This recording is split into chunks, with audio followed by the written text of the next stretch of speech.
CM Revanth Reddy payment కోటాలో CM పదవి తెచ్చుకున్నారని ఆరోపించారు కేటీఆర్. 420 హామీలిచ్చి రేవంత్ రెడ్డి గద్దెనెక్కారని విమర్శించారు. 4 లక్షల కోట్ల అప్పులో 4 రూపాయలైనా బీసీ ఎస్సీలకు ఇచ్చారా అంటూ ప్రశ్నించారు.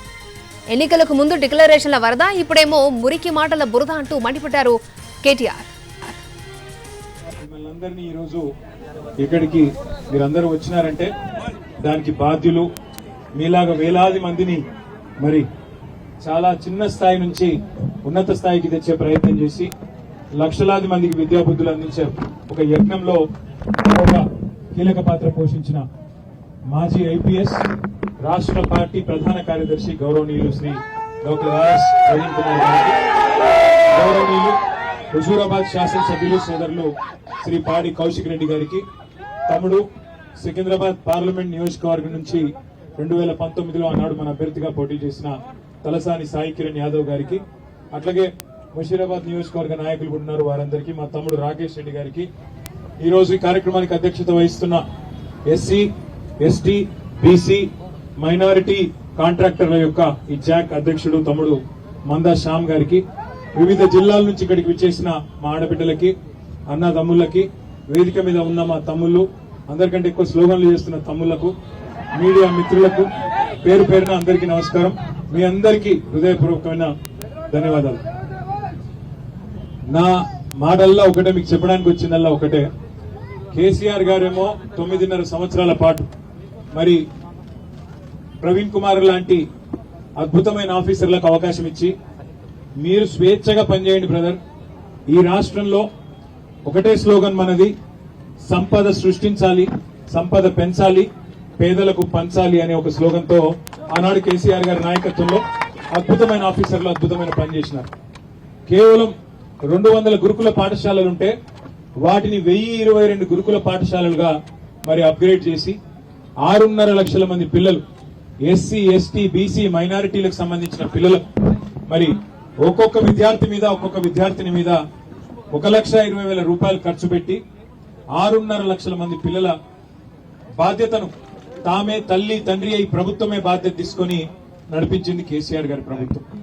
వారికి సంబంధించిన బూట్లు, బట్టలు, భోజనం, దుప్పట్లతో సహా అన్ని ప్రభుత్వమే చూసుకొని ఆ తల్లి తండ్రి బాధ్యత కూడా తీసుకొని జాగ్రత్తగా 9.5 ఏళ్లు చదివించింది కేసీఆర్ గారి ప్రభుత్వం.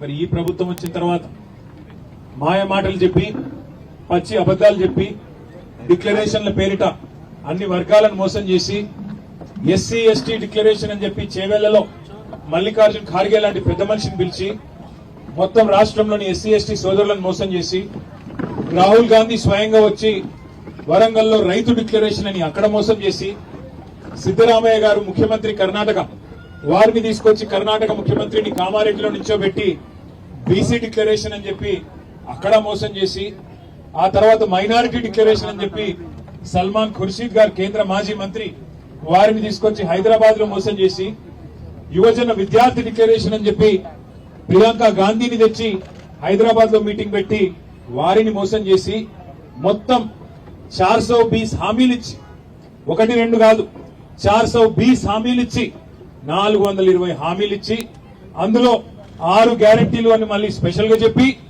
100 రోజుల్లో పూర్తి చేస్తామని డైలాగులు కొట్టి గద్దెనెక్కింది కాంగ్రెస్ పార్టీ. పేమెంట్ కోటాలో సీటు కొట్టిండు రేవంత్ రెడ్డి. ఆడ ఢిల్లీకి డబ్బులు పంపకపోతే సీటు గాయం. అందరికి ఆయనకి ఎరికే, మీకెరికే, నాకెరికే, అలా మంత్రులకు కూడా ఎరికే. అది పరిస్థితి. సరే గద్దెనెక్కిండు, 100 రోజుల్లో 6 గ్యారంటీలు అన్నాడు. ప్రతి సంవత్సరం ఒక్కొక్క పేద కుటుంబానికి 2.5 లక్షల రూపాయలు ఇస్తా అన్నాడు. 1 కోటి మంది మహిళల్ని కోటీశ్వరులు చేస్తా అన్నాడు.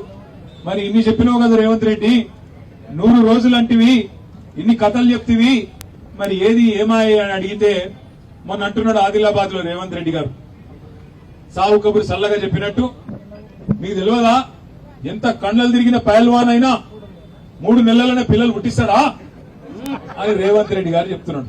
మనకు తెలియదట 3 నెలల పిల్లలు పుట్టారన్న విషయం మనకు తెలియదట.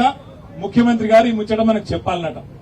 నేను ఒక్కటే అడుగుతున్నా, ఇందిరా పార్క్ వేదికగా మా ఎస్సీ, ఎస్టీ, బీసీ, మైనారిటీ కాంట్రాక్టర్ల జాక్ ఏర్పాటు చేసిన ఈ మహాధరణ వేదికగా ఒకటే అడుగుతా ఉన్నారు రేవంత్ రెడ్డి గారు.